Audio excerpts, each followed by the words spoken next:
שלום שלום, אנחנו בתוכנית נוספת בסדרה לא רק פרשת השבוע. מוזיאון ישראל מארח את בית אביחי. זהו המפגש השני שלנו בסדרה, והפעם בענייני מנהיגות וטקסי חניכה. איתנו היום במפגש דליה מרקס, רבה ופרופסור לליטורגיה, ויעל אשל, אוצרת לאומנות אפריקה ואוקיאניה. תהנו.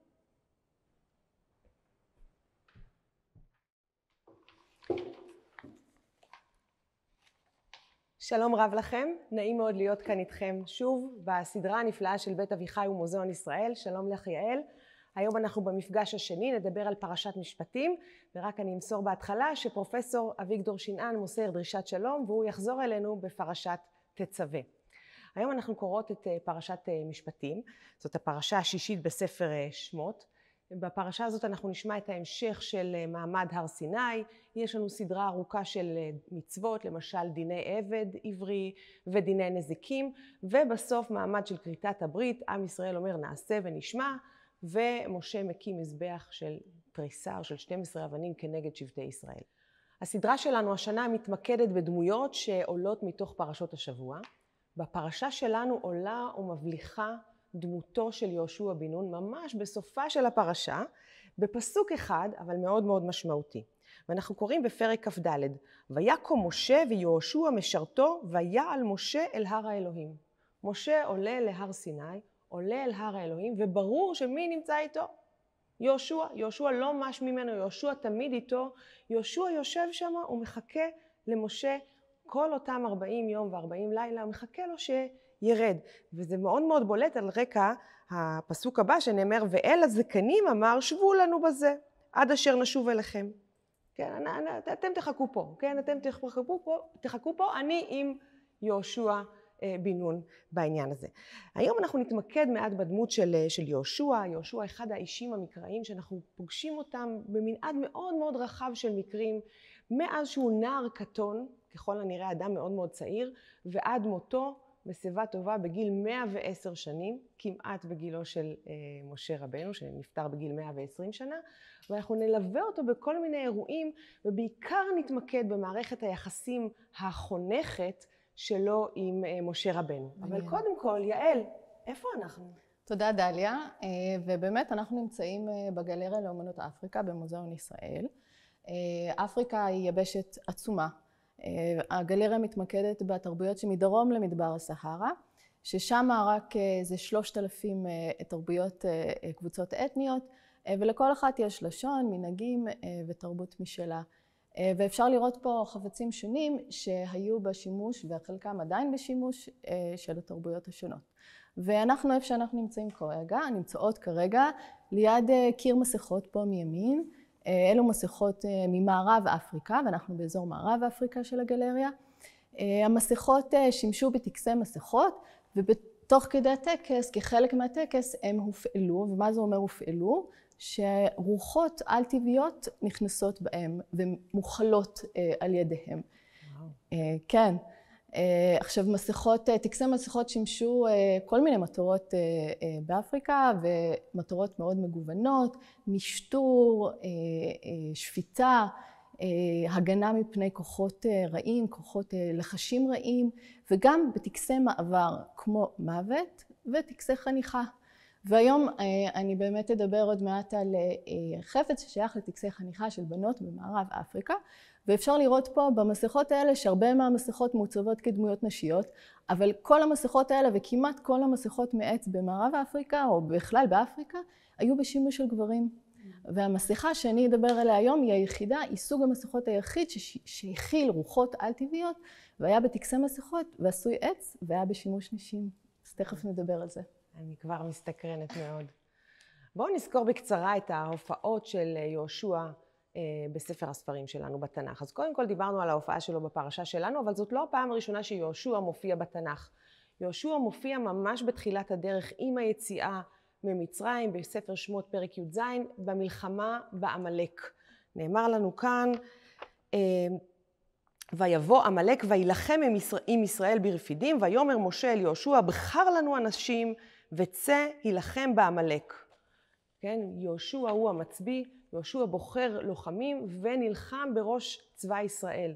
הוא הלוחם בשטח, אבל מי שבאמת מנהל את המלחמה זה משה רבנו שמרים את ידיו, ונאמר לנו כאן, והיה כאשר ירים משה ידו וגבר ישראל, וכאשר יניח ידו וגבר עמלק. יהושע הוא הלוחם בשטח, אבל חור ואהרון תומכים בידיו של משה, שהוא כבר אדם מבוגר, אדם זקן, וידי משה כבדים. אם כן, אנחנו רואים שבסופו של דבר המלחמה עולה יפה, ויחלוש יהושע את עמלק ואת עמו לפי חרב. יהושע הוא המצביא, הוא האיש בשטח, הוא המנצח בקרב, אבל הוא יונק את הכוח שלו, הוא יונק את הסמכות שלו מידיו של משה. אחר כך המשנה במסכת ראש השנה תגיד לנו, וכי ידיו של משה עושות מלחמה או שוברות מלחמה? הניצחון הוא לא משהו טכני של להרים ידיים, לא להוריד ידיים, זה לא תנועת נוער. ומחדדים לנו שם, כן? אלא לומר לך שכל זמן שהיו ישראל מסתכלים כלפי מעלה ומשעבדים ליבם לאביהם שבשמיים, היו מתגברים, ואם לאו היו נופלים.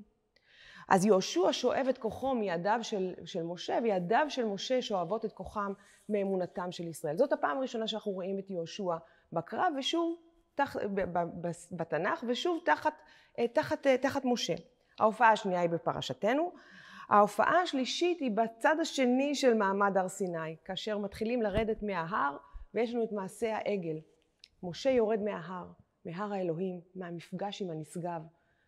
על הארץ העם מתבוסס בחטא. ויהושע? יהושע נמצא בין שמיים וארץ, הוא נמצא בין לבין. הוא מחכה, כי זה מה שהוא עושה, הוא מחכה למשה, שמשה ירד, ואז הוא מזהה משהו. וישמע יהושע את כל העם ברעו.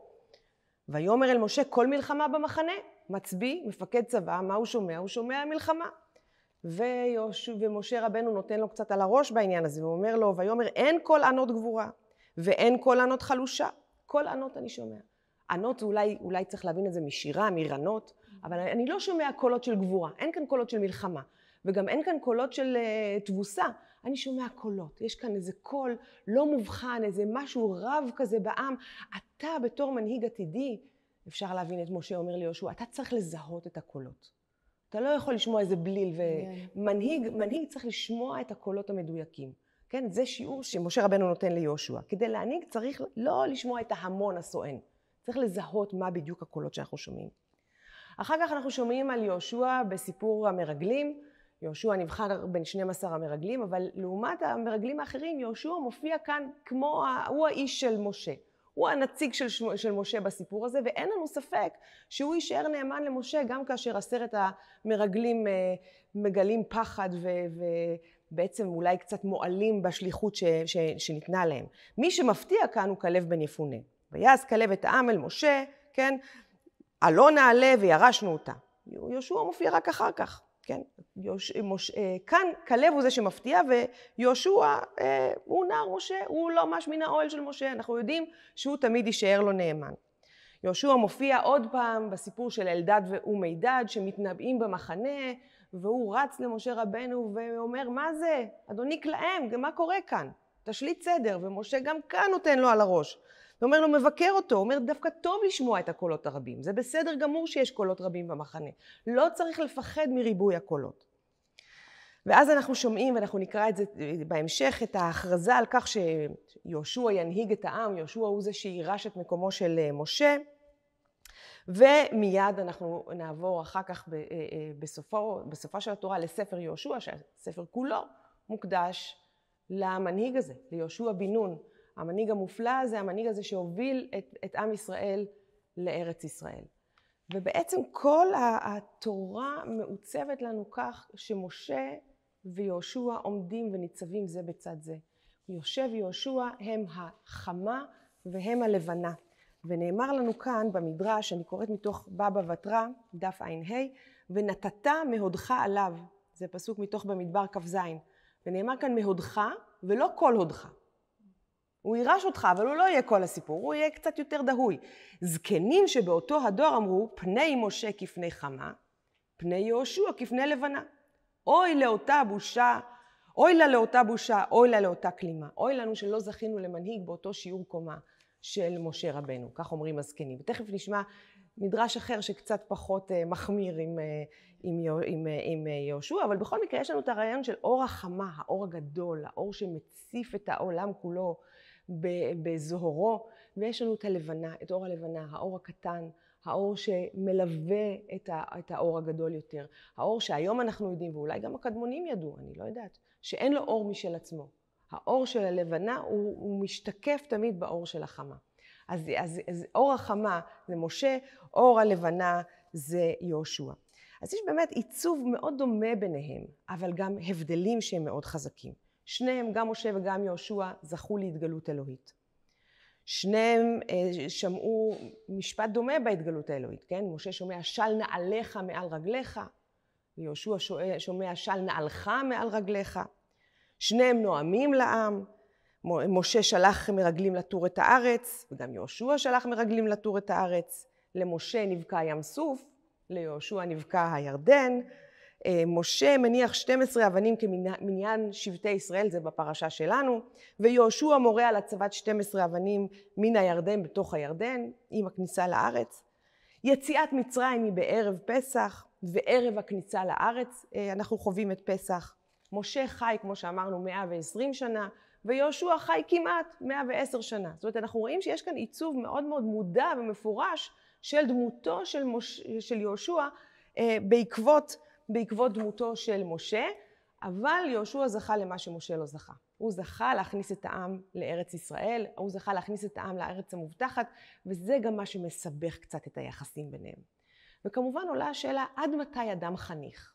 עד מתי, וזה אני רוצה לשמוע ממך גם על התרבות שתכף תספרי לנו, עד איזה שלב אנחנו יכולים לראות את האדם כמישהו שעובר תהליך של חניכה?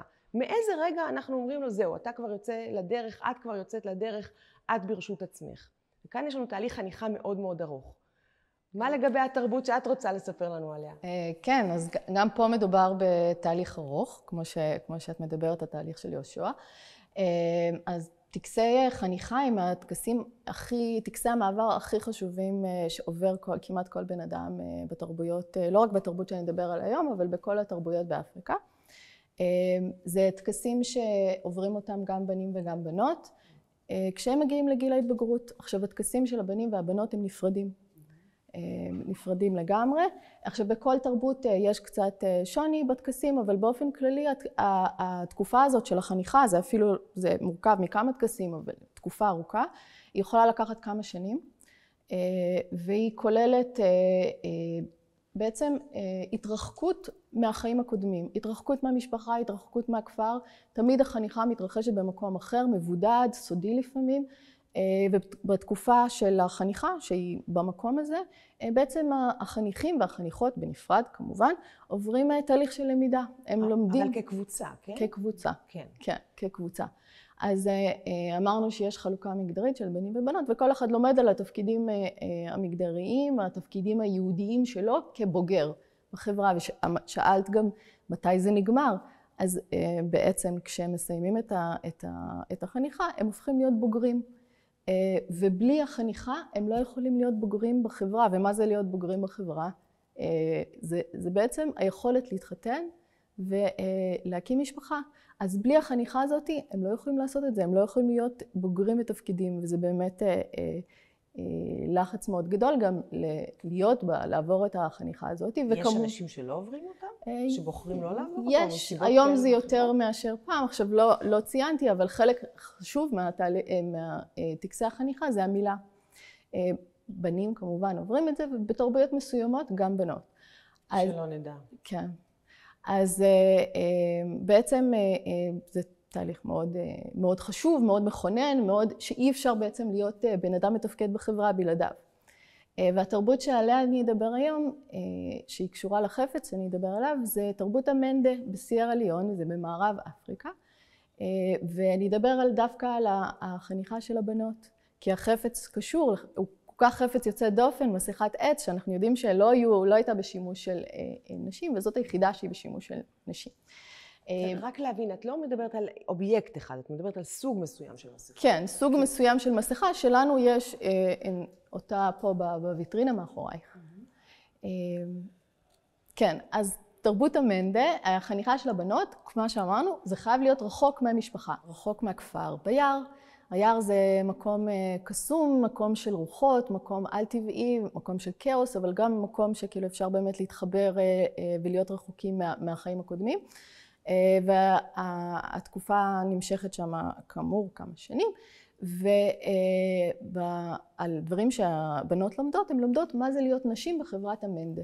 ומה הן לומדות? הן לומדות יחסים בין גברים ונשים, מיניות, הן לומדות על להיות אימא, איך לטפל במשפחה, ולומדות גם על ההיסטוריה של התרבות, של החברה, של האגודות שתכף נגיע אליהן.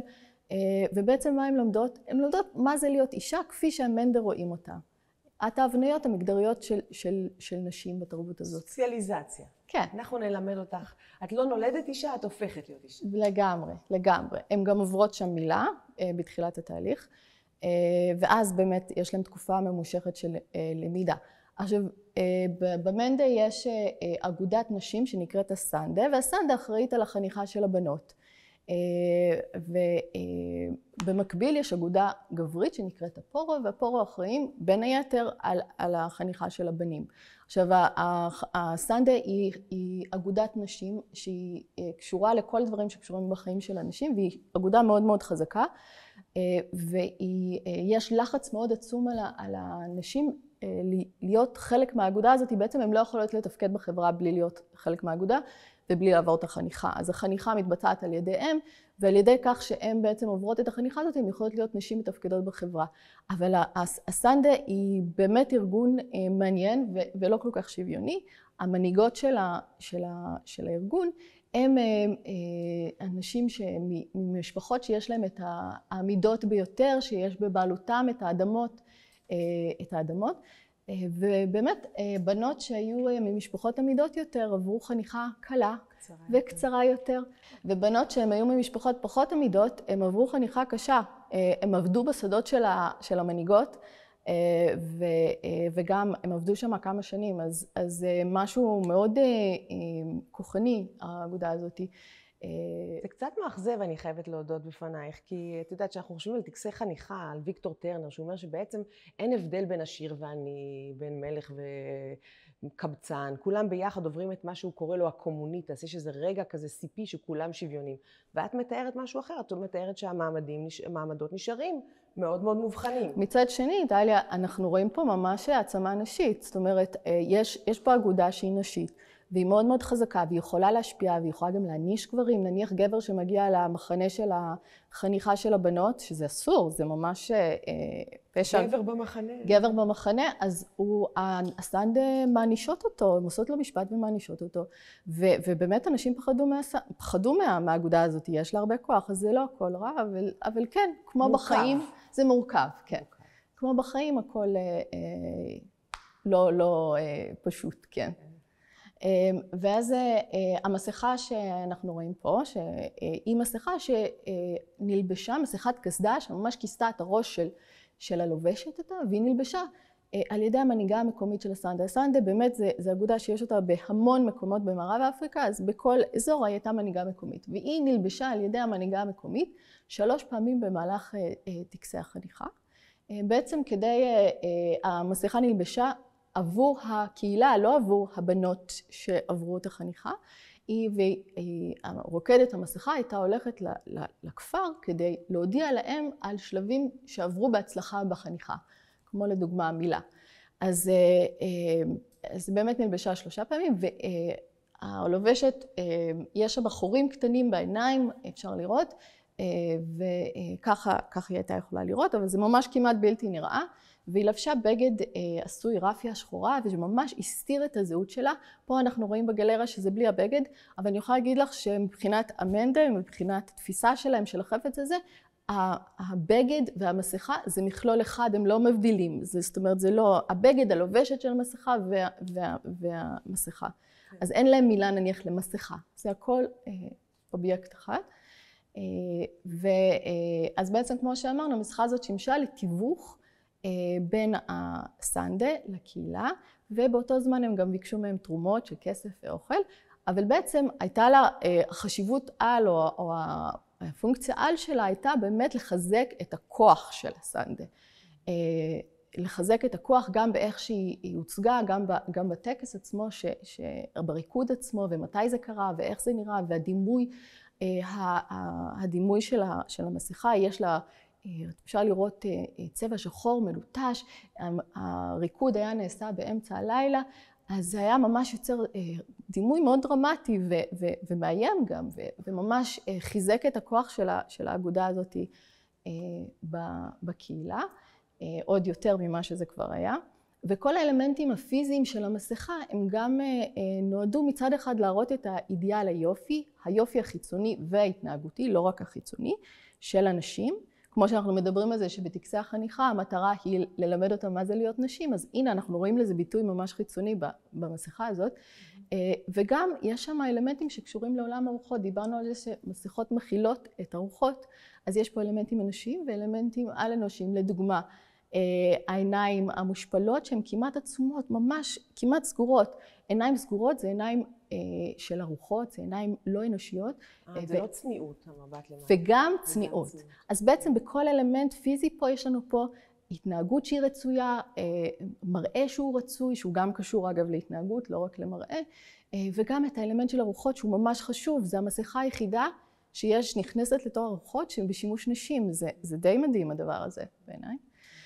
גם הפה הוא קטן מאוד כמו שאת רואה וסגור, זה גם כן איפוק, לא לדבר רכילות, וגם תכונה שהיא על אנושית, הרוחות הם ממש ממעיטים בדיבור ובני אדם מקושרים לצחוק, לדיבור, באמת להפך. אז את יכולה לראות פה את התסרוקת המאוד מושקעת ומורכבת, ממש מין בליטות כאלה מעניינות,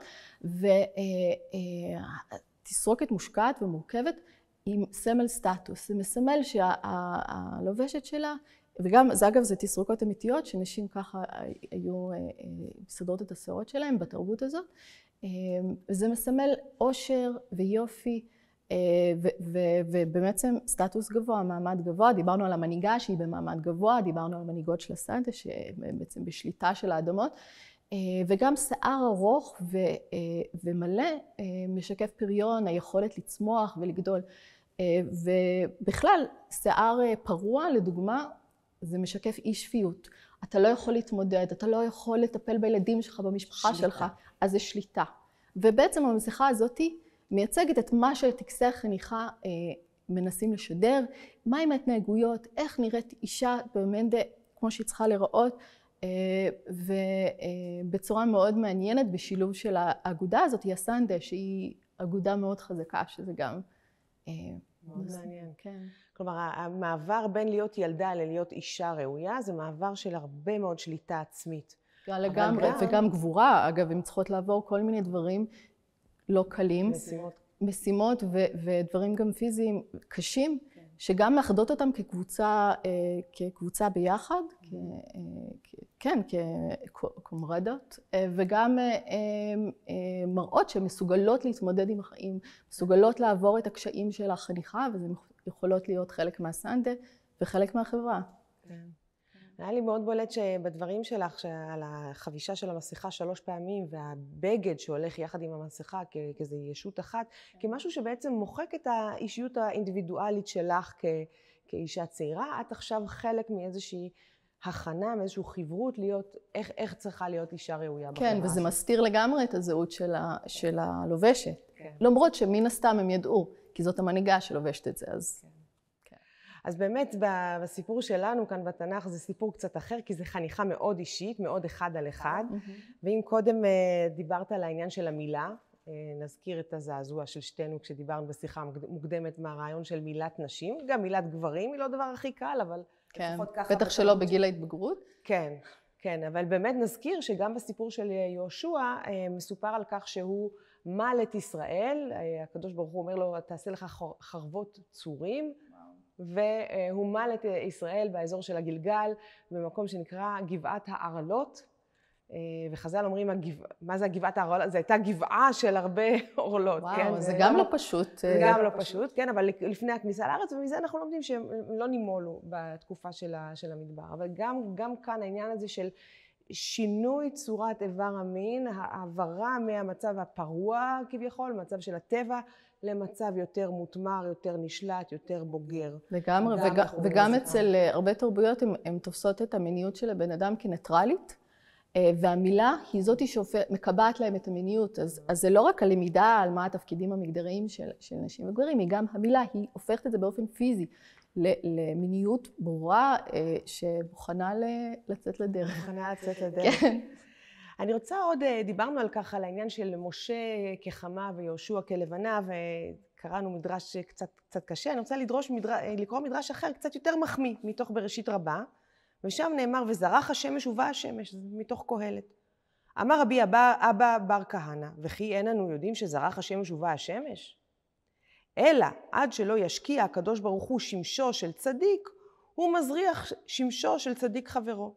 אני מדלגת קצת, עד שלא השקיע שמשו של משה, הזריח שמשו של יהושע, שנאמר, ויאמר השם אל משה, קח לך את יהושע בן נון, וזה מתוך במדבר כ"ז. בואו נקרא כמה פסוקים באמת מההקדשה שהקדוש ברוך הוא מקדיש את יהושע להיות ממשיכו של משה, ואיזה אמירה כואבת זאת. אומר למשה שבמשך 40 שנה סחב את העם הקשה, כשהעורף הזה ששוב ושוב מנסה אותו, ושוב ושוב מביע חוסר ביטחון, ועוד פעם ועוד פעם, ואז הוא אומר לו, עלה על הר העברים הזה וראה את הארץ אשר נתתי לבני ישראל. וראית אותה ונאספת אל עמך גם אתה כאשר נאסף אהרון אחיך. אז הוא מסביר לו למה, כן, על המרי שלהם במדבר צין, וממשיכים בפסוק ט"ו, וידבר משה אל אדוני לאמור, יפקוד אדוני אלוהי הרוחות לכל בשר איש על העדה. כן, משה אומר, אני הולך, אבל אני לא יכול להשאיר את העם הזה בלי מישהו שינהל את העניינים. צריך מישהו שינהל את הסיטואציה כאשר אני לא נמצא כאן. כן? איש על העדה אשר יצא לפניהם ואשר יבוא לפניהם ואשר יוציאם ואשר יביאם, ולא תהיה עדת אדוני כצאן אשר אין להם רועה. ויאמר אדוני אל משה, קח לך את יהושע בן נון, איש אשר רוח בו, ושמחת את ידך עליו. ואחר כך באמת נאמר שויעש משה כאשר ציווה אדוני אותו, ויקח את יהושע ויעמידהו לפני אלעזר הכהן ולפני כל העדה, ויסמוך את ידיו עליו ויצווהו כאשר דיבר אדוני ביד משה. אז אנחנו רואים את ויסמוך את ידיו עליו, סמיכת הידיים, יש ממש מגע, יש ממש קרבה גופנית בין הסומך ובין הנסמך, והסמכות עוברת באמצעות אותה הסמיכה. אנחנו רואים כאן דיאלקטיקה מאוד מאוד מעניינת במערכת היחסים בין משה ובין יהושע. יהושע מסתופף תחת צילו של משה, לומד ממנו עד הרגע שהוא יכול לצאת לדרך והופך להיות מנהיג עצמאי בפני עצמו, עד הרגע שהוא מוכן לקחת את השרביט ולעבור איתו הלאה. אני רוצה לראות איתך שני מדרשים שמדברים על הפסוקים שקראנו עכשיו במדבר כ"ז. אז במדבר הבא אנחנו רואים שמשה מבקש בשעת מיתתו, כך שם הדרשן בפיו של משה, ריבונו של עולם, גלוי וידוע לפניך, דעתן של כל אחד ואחד, ואין דעתן של בניך דומים זה לזה. כן, דיברנו קודם על הקונפורמיזם ועל האחידות, אז כאן אין, את זוכרת שקודם משה ביקר את יהושע על זה שהוא לא שמע את ריבוי הקולות, הוא לא דייק בהבנת, הוא רק שמע את ההמון. אז הוא אומר, אין דעתם של בניך דומים זה לזה. וכשאני מסתלק מהן, בבקשה ממך מנה עליהם מנהיג שיהיה סובלם לאחד ואחד לפי דעתו. שנאמר, וכאן הפסוק, יפקוד אדוני אלוהי הרוחות. הרוח, אינו אומר, אלא הרוחות. כן? לכל אדם רוח משלו, ואנחנו צריכים לשמוע את הרוח האינדיבידואלית האישית של כל אחד ואחד מהם. ובאמת, משה כאן דואג, אני חושבת, שיהושע לא יזהה את ריבוי הקולות. ועל כך הוא אומר. רש"י אומר משהו מאוד יפה על הפסוק הזה, ויסמוך את ידיו. הוא אומר כאן, ויסמוך את ידיו בעין יפה יותר ויותר ממה שנצטווה. שהקדוש ברוך הוא אמר לו, ושמחת את ידך, והוא עשה בשתי ידיו. ועשאו ככלי מלא וגדוש, ומלאו חוכמתו בעין יפה. כן, הוא עשה יותר, אמרו לו יד אחת, תסמוך, כן, והוא שמח בשתי ידיים. אז יש כאן באמת מערכת יחסים אוהבת, חומלת, מורכבת, וכאשר מגיעה השעה לפנות את השטח, כאשר משה נקרא ללכת לבית עולמו, משה מתקשה, ויש לנו באמת סדרה שלמה של מדרשים ופירושים ויצירות שנעשו על התחושה הזאת של משה שקשה לו מאוד, כן, קשה לו מאוד למות, קשה לו מאוד לעזוב את העם, קשה לו מאוד לצאת מהפריים של הסיטואציה, ובעצם מנסים לעזור לו איך לצאת מהעניין הזה. באמת אנחנו רואים מסורות מדרשיות רבות שהקדוש ברוך הוא מעודד בהן את משה לוותר, לשחרר, לפנות את הבמה. אז אני רוצה להביא לך כאן מסורת אחת מהעניין הזה, גם כן מתוך במדבר הבא. אז הפרק שקראנו מתוך ספר במדבר כ"ז, הסיפור הזה בא, מה שקראנו בא בדיוק אחרי המעשה של בנות צלופחד, שאמרו למה ייגרע חלקנו, כן, אנחנו רוצות לרשת את הארץ, אבינו מת, אין לנו אחים, למה שהאדמה שלנו תלך לאיבוד? משה מתייעץ עם הקדוש ברוך הוא, והקדוש ברוך הוא אומר לו, כן בנות צלופחד דוברות, ובאמת הם מקבלות את הקרקעות. ואז אומר המדרש, וידבר משה אל השם לאמור, יפקוד אדוני אלוהי הרוחות, כל מי שמבקש צורכי ציבור, כאילו בא בזרוע. אנחנו לא מבקשים בנימוס. כשאנחנו באים לבקש צורכי ציבור, אנחנו באים בסמכות, אנחנו באים בשם טובת העם. אנחנו לא נזרים. יש כאן איזו אמירה מאוד מאוד חזקה. כן. קצת מזכיר לי מה שאת אומרת על האסנדה, ששומרות על הזכויות של הבנות. כן. ושהן באות בצורה חזקה וכוחנית, כן, מול הקהילה. גם יש לנו בנות צלופחד שככה באות כחבורה, ויש כאן אולי משהו קצת מאיים, ואז אמר משה, הרי השעה שאתבע בה את צורכי, כן, אני בא, עכשיו צריך לעשות לביתי, אני צריך ללכת, אז מתאים שהבנים שלי ירשו אותי. אם הבנות יורשות, בדין הוא שירשו בני את כבודי. אמר לו הקדוש ברוך הוא, נוצר תאנה יאכל פריה. מי ששומר על התאנה הוא זה שיאכל את הפרי שלה. זה מתוך משלי כ"ז. אבל האמת שמה שהמדרש לא מצטט זה החלק החשוב של הפסוק, שזה החלק הבא. כן, נאמר נוצר תאנה יאכל פריה, ושומר אדוניו יכובד. מי שומר אדוניו? איפה היו הבנים שלך כל התהליך הזה? מה אנחנו שומעים עליהם? מה הם עשו כל התקופה הזאת של הנדודים במדבר? איפה הם היו? אמר לו, כן, ובניך ישבו להם ולא עסקו בתורה. יהושע, הרבה שירתך והרבה חלק לך כבוד. והוא היה משכים ומעריב בבית הוועד שלך. הוא היה מסדר את הספסלים, והוא היה פורס את המחצלאות. הועיל והוא שירתך בכל כוחו, כדאי הוא, כלומר ראוי הוא, שישמש את ישראל שאינו מאבד את שכרו. שנאמר, קח לך את יהושע בן נון, לקיים את מה שנאמר, נוצר תאנה יאכל פריה. מי ששמר על התאנה, אתה זה התאנה, כן, היום מדברים על האתרוג. אתה התאנה, מי ששמר על התאנה, הוא זה שיזכה לאכול את פריה, הוא זה שיזכה לאכול לקבל את המנהיגות אחריו. באמת אנחנו יכולים אולי לסכם את מהלך חייו, שהוא מתחיל בתור משרת משה, אבל הוא מסיים בתור עבד אדוני. מעניין לציין שהפרשה האחרונה בתורה, פרשת וזאת הברכה שבה מת משה, ההפטרה לפרשה הזאת היא לקוחה מתוך תחילת ספר יהושע.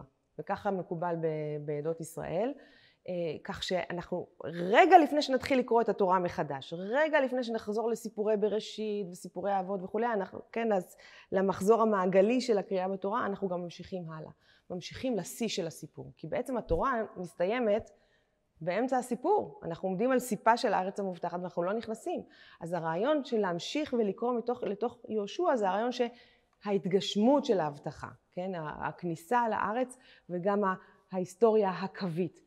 וזה מאוד מעניין לציין שהתוספות במסכת מגילה אומרים ושיבוש הוא, כן? כי זה לא מסורת חז"ל, מסורת חז"ל מביאים הפטרה אחרת, אבל יש מין תחושה שהעם הרגיש צורך להמשיך את הסיפור, ללכת הלאה לסיפור של יהושע בן נון. אז באמת אנחנו רואים המהלך בין אדם שהוא תמיד מסתופף בצילו של אדם אחר, לאדם שלוקח את השרביט ומוביל את עם ישראל והופך להיות באמת מנהיג אידיאלי ואהוב מאוד במסורת של התורה וגם במסורת המדרשית. ונזכיר שספר יהושע לפי חלק מהחוקרים, אני חושבת שהדעה הזאת לא כל כך מקובלת היום, אבל פעם הייתה מקובלת, במאה ה-19 הייתה מאוד מקובלת, להסתכל לא על 5 חומשי התורה, אלא על 6 הספרים. שספר יהושע נכלל בתוך חומשי התורה, ולכן זה לא פנטטויך, כן? זה לא 5 הספרים, אלא הקסטויך, 6 הספרים. את רוצה לספר לנו קצת על טקסי חניכה לבנים גם? כן, אז באמת דיברנו קודם על טקסי חניכה לבנות בתרבות מאוד מסוימת, ואני אדבר עכשיו על חפץ, משענת ראש, שקשור לטקסי חניכה לבנים. אז כמו שדיברנו על הבנות, גם טקסי חניכה של בנים זה תקופה ממושכת, זה תקופה שנדבר על אזורים, תרבויות רבות במזרח ודרום אפריקה. אז באמת, כמו שאמרנו, בכל תרבות זה קצת שונה, אבל באופן כללי, טקסי חניכה זה תקופה ממושכת, רחוק מהבית, רחוק מהמשפחה, במחנה מבודד, שבה הבנים לומדים את ההתנהגויות המצופות מהם כגברים בחברה. אז מה הם לומדים שם? הם לומדים ציד, הם לומדים הישרדות, הם לומדים לחימה, דברים כאלה. שונה קצת ממה שהבנות לומדות, ובאמת התהליך הזה של החניכה זה תהליך של העברת סמכות, כמו שאת דיברת עליה, זה קצת שונה, כי זה לא בין מנהיג לדור הבא של המנהיגות, אבל כן, חלק מהם כן יהיו מנהיגים. אז יש בזה ממש את האלמנט הזה גם כן, בעיקר אצל הבנים, גם אצל הבנות, אולי חלק מהם יהיו מנהיגות בסנדה, שזה גם כן... את לא אמרת שזה קשור למשפחות שאת באה מהן? כן, נכון, אבל כולם, גם המשפחות עמידות וגם המשפחות לא עמידות, עוברות חניכה, כולם עוברים חניכה. אז הגיוני שמישהי ממשפחה עמידה היא בסוף תהיה גם מנהיגה שעברה את החניכה. אז זה נכון שלא כל אחד מיועד למנהיגות, אבל חלק, סביר להניח שחלק מהם כן יגיעו למעמדות האלה. אז חזרה לחפץ הזה, כמו שרואים, משענת ראש, והשימוש העיקרי של החפץ הזה זה באמת להשעין את הראש בזמן שבן אדם ישן או נח ולהגן על התסרוקת. ולמה התסרוקת זה דבר חשוב? לבנים. לבנים, כן. אז דיברנו על התסרוקת של הבנות, אז עכשיו התסרוקת של הבנים, אחרי החניכה, הגבר הבוגר מקבל תסרוקת חדשה. והתסרוקת הזאת זה אחד מהסממנים הוויזואליים, הפיזיים, שממש מזהים אותו כבוגר. וזה תסרוקות, בכל תרבות זה אחר. אנחנו מדברים על מזרח ודרום אפריקה, וזה תסרוקות מאוד מושקעות, יש בהן נוצות, ויש תרבות מסוימת שיש ממש כיפה מבוץ ששמים אותה ותוקעים בה גם כן נוצות, וזה תסרוקות קבועות שלא מורידים את זה כל יום. אז צריך באמת אובייקט. שישמור על התסרוקת החדשה שמזהה את הבן אדם כבוגר. ומשענת הראש ניתנת באותו מעמד, אז אתה מסיים את טקס החניכה, אתה מקבל תסרוקת חדשה ומשענת ראש, שהיא גם מסמלת את המעמדך כבוגר. עכשיו, משענת ראש היא חפץ אישי, היא חפץ שנישא על הגוף. זאת אומרת, זה לא חפץ שאתה זורק בבית רהיט זה לא שלט שאת מקבלת אחרי הבת מצווה או בר מצווה ואת שמה אותו על הזה. לא, זה חפץ שאתה מחזיק אותו על הגוף. אנחנו יכולים לראות בדוגמה הראשונה שתכף נסתכל עליה, שיש ידיעות אחיזה בדברים האלה, זה פומבי, זה רואים את זה, זה לא מוסתר, זה לא מתחת לבגדים, זה ממש בחוץ, וזה דומה אולי לטלפון הנייד שלנו, זה הולך איתנו לכל מקום, ובדומה לטלפון הנייד שלנו, גם אנחנו מחזיקים אותו כל הזמן, הוא משמש, החפץ הזה משמש פונקציות אחרות שהן מעבר לפונקציה המרכזית של להניח את הראש ולהגן על התסרוקת. כמו הטלפון, גם הטלפון משמש דברים אחרים, נכון? אז בעצם אחד הדברים שהחפץ הזה משמש זה לשדר באופן פומבי מידע על הבן אדם, על הזהות של הבן אדם, את המין שלו, את הגיל שלו, את השייכות התרבותית שלו, את העדפות האישיות שלו, את המעמד שלו, לפעמים גם את התפקיד שלו. אז אנחנו יכולים, באמת זה מין חפץ שהוא נותן המון אינפורמציה על הבן אדם. והדבר הראשון שהוא נותן זה שהבן אדם הזה עבר חניכה והוא בוגר בחברה. אז זה מאוד חשוב בשבילנו. עכשיו לראות פה במשענת הראש הראשונה, זה מתרבות הפוקות, זה מקניה, וזאת משענת ראש מאוד מעניינת, יש עליה חרוזים, כמו שאת יכולה לראות, ובעצם אני לא יודעת אם היא נראית לך כמו בן אדם, אבל העיצוב שלה הוא מאוד מאוד אנושי. גם החרוזים במרכז המשענת הם חרוזים, זה מדמה לבוש של הפוקות, וגם את רואה את השרשרת הקטנה הזאת שמושחלת בידית האחיזה, זה ממש כמו איזה תכשיט קטן. וגם הצורה הכללית של המשענת, זה נראה כמו בן אדם, אנחנו קצת אומרים במוזיאון שזה מזכיר לנו גם כן קאובוי, אנחנו מדברים על זה. למעלה של המשענת, איפה שמניחים את הראש, זה כמו איזה כובע רחב שוליים, הידית האחיזה זה ידיים כאלה על מדמי ידיים, והרגליים ממש נראות כמו רגליים. וזה עוד יותר מחדד לנו את הרעיון הזה שהמשענת היא חפץ שהוא הרחבה של העצמי, זה אני, זה אומר, זה אני. זה ממש מראה את כל האלמנטים שהם הבן אדם. ובאמת המשענת ראש הייתה ממש חפץ אישי, השמנים של השיער והשמנים של הגוף ממש נספגו בחפץ הזה תוך כדי שימוש, וגם לפעמים זה נקבר עם בעליו, לפעמים זה עבר בירושה, ולפעמים זה נקבר עם בעליו, ממש חפץ חשוב ואישי. ואפשר לראות פה במשענת השנייה, שלפעמים בעל החפץ היה מוסיף לה כל מיני אלמנטים עיטוריים שממש סימלו את השייכות האישית של החפץ וממש הפכו אותו למזוהה עם בן אדם ספציפי. והמשענת הזאת היא מתרבות הטורקנה.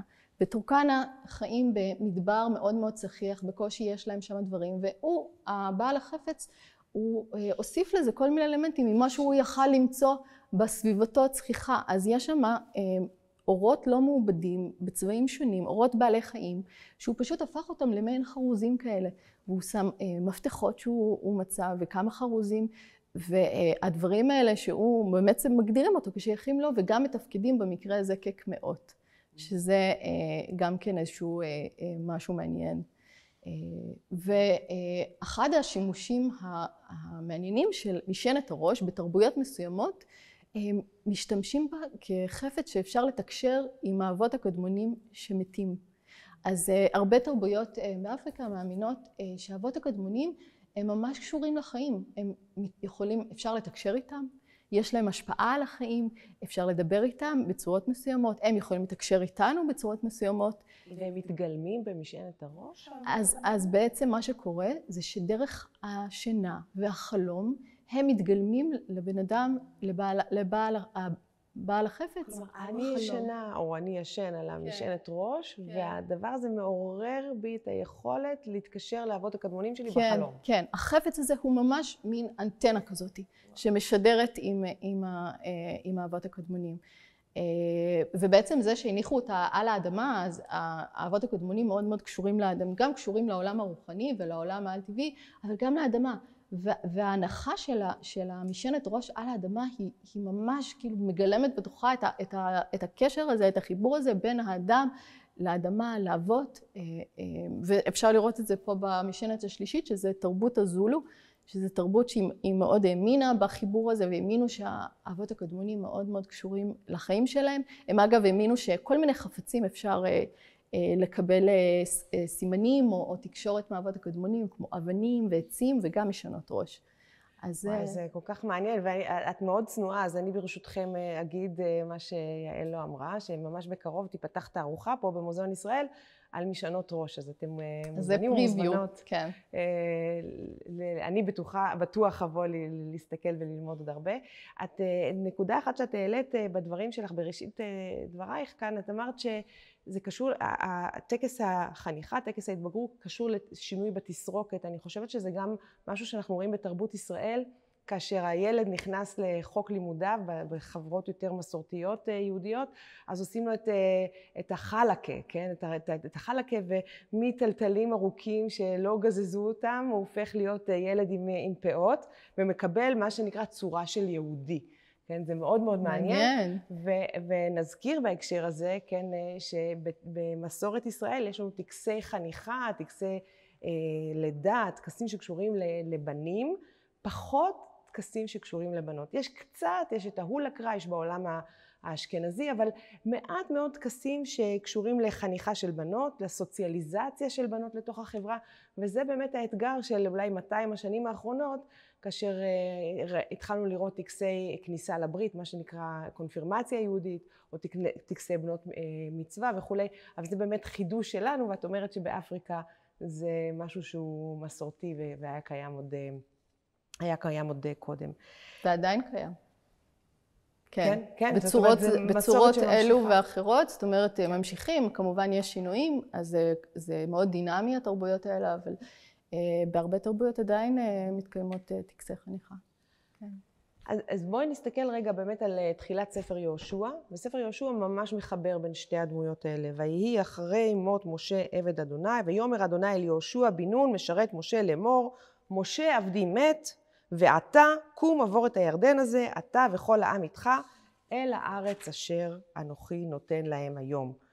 ואז באמת הוא נותן לו את המנהיגות, הוא אומר לו, לא יתייצב איש לפניך כל ימי חייך, כאשר הייתי עם משה, אהיה עמך, לא ארפך ולא אעזבך.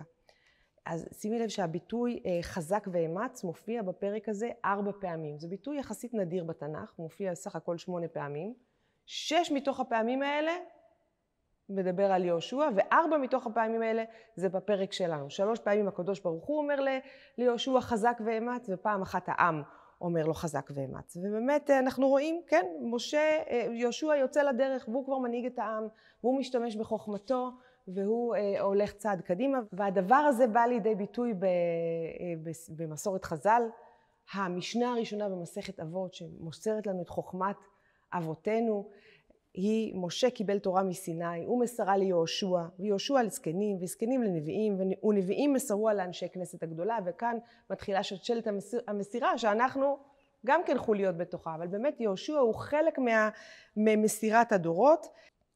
אני רוצה רגע לחזור שנייה לרגע לפני הפרידה, הרגע הזה של המעבר. עכשיו, כל מי שאולי את עברת, אני יודעת שאני עברתי והעברתי חפיפה לאנשים שבאו אחריי, או שאני עברתי חפיפה לתפקידים שבאו לפניי, זה תמיד רגע שהוא מאוד מאוד מתוח.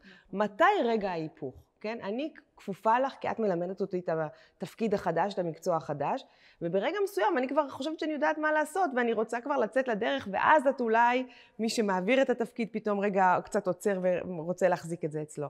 אז בואי נזכר רגע מה המדרש אומר לנו על הרגע המתוח הזה, ושוב יש מדרשים רבים, הבאנו כאן מסורת אחת, ואני קוראת מתוך התלמוד הבבלי מסכת מורה, ואמר רב יהודה אמר רב, בשעה שנפטר משה רבנו לגן עדן, אמר לו ליהושע, שאל ממני כל ספקות שיש לך. הנה, זאת ההזדמנות שלך. אני הולך, דקה לפני שאני הולך, בוא, תגיד לי כל מה שאני לא סגור אצלך עד הסוף. יש לך הזדמנות לשאול אותי את כל השאלות. ומה עונה לו יהושע? אמר לו, רבי, כלום הנחתיך שעה אחת והלכתי למקום אחר? אני כל הזמן איתך. לא כך כתבת?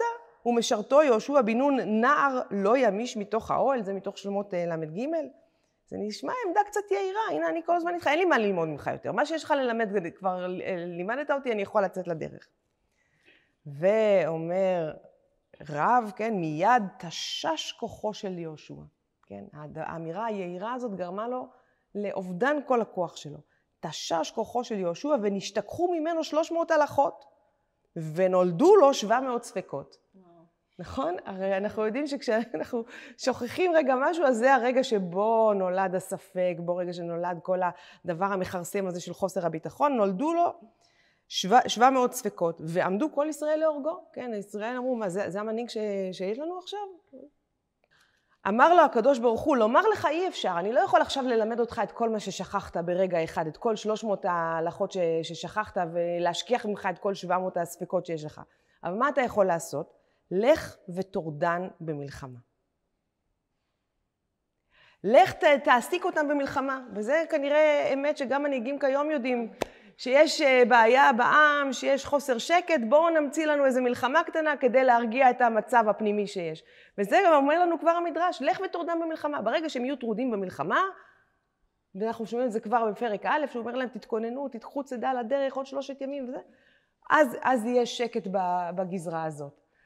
ויש באמת עמדות שקצת מבקרות את יהושע על הרצחנות שלו, הרי סך הכל אנחנו לא יכולות לא להגיד על זה מילה, כן?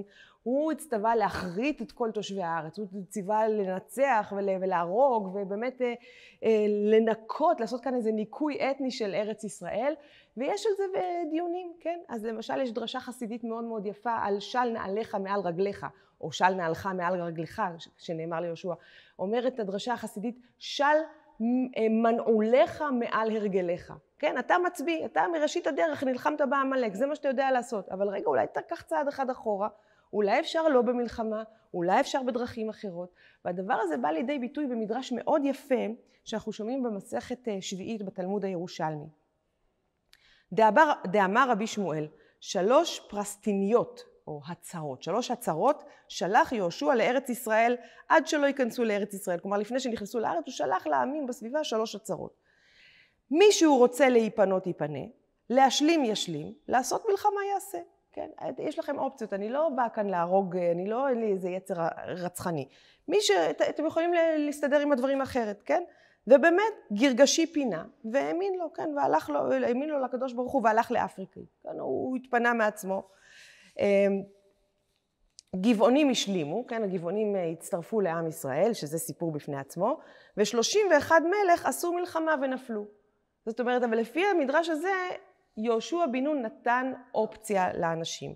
ופרופסור משה גרינברג המנוח, כן, שהיה פרופסור לתנ"ך פה בירושלים, כתב בספר היה ספרון קטן ומאוד מאוד יפה שלו, שנקרא הסגולה והכוח, משנת תשמ"ו. הוא כתב כך, מהפכה פרשנית זו, על המדרש שקראנו עכשיו, שיהושע לא רץ ישר מיד למלחמה, מהפכה פרשנית זו המשנה מהיסוד את אופי החרם המקראי וכיבוש ארץ כנען, אינה מסירה את כל הקליפות העוטפות את מוסר המלחמה של ספר יהושע.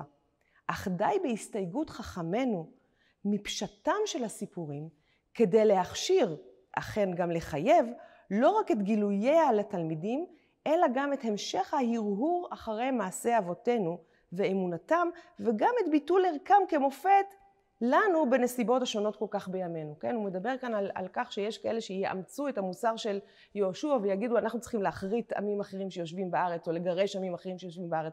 הוא אומר כן, זה נאמר בתנ"ך, אבל כמו שחז"ל הביעו הסתייגות או הביעו ביקורת, ככה גם אנחנו יכולים לעשות. השיא של המהלך של יהושע, השיא של גדולתו, אנחנו רואים אותה אחרי חציית הירדן, נאמר כאן ביום ההוא גידל אדוני את יהושע בעיני כל ישראל ויראו אותו כאשר יראו את משה כל ימי חייו. זה מיהושע פרק ד', והשיא של ההשגחה האלוהית בכל מה שקשור ליהושע, זה כאשר יהושע אומר לעיני ישראל שמש בגבעון דום וירח בעמק איילון. זה במלחמה בגבעון, ובאמת השמש עמדה בשמיים, הוא שינה את סדרי בראשית. הוא עצר את סדרי בראשית, הוא היה יכול באיזשהו כוח של נס לעשות את זה. ותזכרי שאנחנו כבר לא בתקופה של ניסים. המעבר ממשה ליהושע הוא מעבר מתקופה של ניסים, מתקופה של המן במדבר, לתקופה של יום קטנות, של לקום ולהילחם ולעשות ולהתיישב ולחלק את הארץ, ואין כבר מן, אנחנו צריכים לאכול, אבל כאן יש נס. כן, בדיוק, זה כאן המנהיגות האנושית. כן. כאן האדם צריך להוביל את העם. עצמו. כן? אבל במקרה הספציפי הזה, שמש בגבעון דום וירח בעמק איילון, ובהמשך נאמר לנו, ולא היה כיום ההוא לפניו ולאחריו, לשמוע אדוני בכל איש. הקדוש ברוך הוא ציית ליהושע, כי נלחם אדוני לישראל. כלומר, מדובר כאן באיזשהו נס חד פעמי, משהו שאי אפשר להתייחס אליו כמשהו שיחזור שוב ושוב. אני רוצה לסיים במסורת על מה קרה אחרי יהושע. כן? אנחנו מדברים על העברה של דברים, ראינו את מסכת אבות שרואה את שושלת המסירה, אבל האם היו לו ילדים משלו? אנחנו יודעים במדרש שהמרגלים קראו לו ריש קטיה, קראו לו בזלזול ראש קטוע, כלומר אין לך ילדים משלך. כתוב יהושע בן נון, מזכירים את אבא שלו, אבל לא מזכירים את הצאצאים שלו. מה נעשה עם הדבר הזה? אז יש כאן מסורת מאוד יפה, והיא קצת מחברת את מה שאת דיברת עליו, על החניכה של הבנים ושל הבנות. אז נביא את שני המגדרים עכשיו ביחד, ואנחנו רואים במסכת מגילה בדף י"ד, נאמר כך, אמר רב נחמן, חולדה, מבני בניו של יהושע הייתה. חולדה הנביאה, נזכיר, היא הנביאה הגדולה שבישרה ליהושיהו, והנבואה, נבואת הפורענות שלנו, אומר את זה ככה, גרמה למלך יהושיהו לעשות את מהפכת הפולחן, את ריכוז הפולחן בירושלים, נביאה מאוד מאוד חשובה, אחת משבע הנביאות שחז"ל אומרים שעמדו לו לעם ישראל, אז לפי זה היא הייתה מבניו של יהושע. ואז משיב רב עינה סבא, רב עינה הזקן, לרב נחמן ואומר, 8 נביאים והם כהנים יצאו מרחב הזונה. כן, לא מיהושע, מרחב הזונה. ואלו הן נריה, ברוך, ושריה, מחסיה, ירמיה, חלקיה, חנמאל ושלום. ורבי יהודה אומר, אף חולדה הנביאה מבני בניה של רחב הזונה הייתה. אז רגע, חולדה היא בת של יהושע, או בת של רחב. מה אנחנו עושים עם שתי המסורות האלה? אמר לעין הסבא, עין הזקן, אמר לפתיה אוחמה. פתיה אוחמה זה סיר שחור, זה מין כינוי חיבה לתלמיד חכמים שמשחיר את פניו בתורה, שכל כך הרבה עוסק בתורה. ממני וממך תסתיים השמועה. משתי הדעות שלנו אנחנו נוכל ללמוד את הלימוד הזה, נחבר את שני הלימודים ביחד. איך נחבר את שני הלימודים ביחד? דאי גיירה ונסבה יהושע. רחב הזונה התגיירה, הפכה לבת ישראל הכשרה, ויהושע נשא אותה לאישה. ולכן חולדה היא צאצאית של שניהם. ואז שואלת הגמרא, רגע, ומי הבו זרע ליהושע? האם ליהושע היה זרע? היו לו ילדים? והרי כתוב נון בנו, יהושע בנו, זה מתוך דברי הימים, כן? לא מזכירים את צאצאיו, אז לפי זה לא היו לו צאצאיו. ואומר המדרש, עונה המדרש, בני לא הבו לי, בנת אהבו לי. בנים לא היו לו, אבל בנות היו לו. וגם בנות הן נחשבות בעניין הזה. כלומר, חולדה הנביאה... בנות מאוד נחשבות. כן, חולדה הנביאה היא צאצאית של יהושע, וכך, והיא זאת שחנכה את המלך יאשיהו במסורת שלו. יפה, וואו, זה דרך נפלאה לסיים את המפגש הזה. נכון, אז הנה לנו פרשת משפטים, ובא יהושע שממש מבליח בפסוק אחד, אבל אנחנו נראה אותו בהוד הדרו גם בהמשך. נציין באמת רק את פטירתו של יהושע בן נון. פרופסור אלחנן ריינר קישר את המיתוס על יום פטירתו של יהושע בן נון, שלפי מסורת הפיוט, יש מסורות אחרות, אבל לפי מסורת הפיוט הוא נפטר בי"ח באייר, שזה יום שמוכר לנו כי זה ל"ג בעומר, והוא אומר שזה קשור למסורות אחרות על מישהו אחר שהשם שלו מאוד דומה. יש לנו את יהושע בן נון ויש את יהושע הגלילי, שתי המסורות האלה הן גליליות, והוא טוען שהדמות הזאת או המיתוס הזה גם מתגלגל במיתוס של רבי שמעון בר יוחאי, שהוא איזשהו גלגול של יהושע. שתי הדמויות האלה, גם רבי שמעון בר יוחאי וגם יהושע בן נון, הם אבות מייסדים אגדיים ומחוללי ניסים, ושניהם קשורים להר מירון, ושניהם לפי המסורת, שני האישים האלה נפטרו בי"ח באייר. פיוט שמיוחס לרבי אלעזר הקליר לתשעה באב, אני קוראת רק את הבית השלישי שלו, או עלי איכה גילו קדושים. וכל היה חת משפת שני, בהיות בן נון מנהיג שעוני, ויחמוס ימיו ובו אישוני, ב18 בשני. בואו ננסה להבין מה זה הדבר הזה. וכל, כלומר כל העולם, היה חת פחד מעם ישראל. למה עם ישראל? שפת שני, שני כחוט השני שפתותייך, זה מתוך שיר השירים, כינוי לישראל. בהיות בן נון, יהושע בן נון, מנהיג שעוני, שעון עם ישראל, ההמון עם ישראל, ויחמוס ימיו, הקדוש ברוך הוא המית אותו, ובו אישוני, אולי בגלל החשיכה באישון לילה, או נוסח אחר אישני, בגלל כעס, לא בדיוק ברור על מה מדובר, ב18 לחודש בשני, כלומר בחודש השני בחודש אייר. אז יש לנו כאן באמת איזשהו חיבור של יהושע בן נון ורבי שמעון בר יוחאי, שתי מסורות גליליות, שתיהן קשורות לחניכה של ילדים, כי היום נהוג להביא ילדים ביום ל"ג בעומר לחניכה בהר מירון, שהיה לנו גם אסון נורא וכבד שמה, ויש תקווה שנלמדו שיעורים מתוך האסון הזה, אבל הנה לנו חניכה וחניכה. תודה רבה יעל, באמת למדתי הרבה מאוד, ותודה רבה לכם. אנחנו ניפגש גם בשבוע הבא בפרשת תרומה, ופרופסור אביגדור שנן יחזור אלינו בפרשת תצווה. שבת שלום.